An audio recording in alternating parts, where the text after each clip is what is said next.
Hello everyone, how are you doing? This is MD Tech here with another quick tutorial. In today's tutorial I'm going to show you guys how to share a printer in Windows 10. So this should be a pretty straightforward tutorial, and without further ado, let's go ahead and jump right into it. So we're going to start by opening up the Start menu, type in Control Panel. Best match to come back with Control Panel listed right above App, so go ahead and left click on that. Select your U by and select Category, and then select Hardware and Sound. Select Devices and Printers.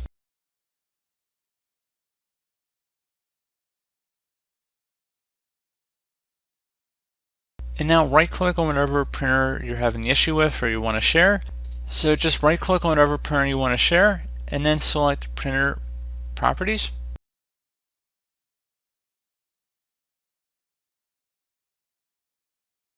Select the Sharing tab. Select Change Sharing Options.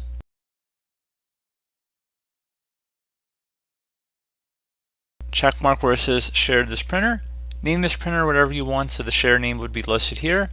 Make sure Render Print Jobs on Client Computers is checkmarked, and then select Apply, and OK.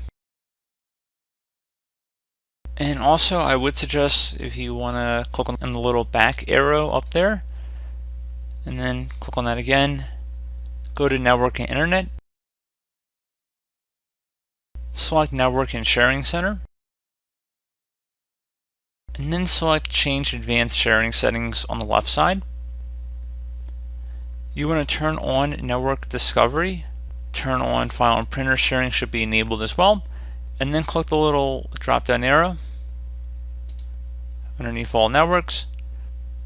You can keep public folder sharing, keep this off. The 128-bit encryption is fine, but for password protection sharing you want to turn off password protected sharing and then select Save Changes.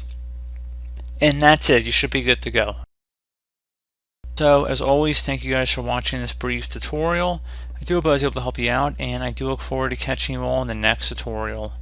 Goodbye.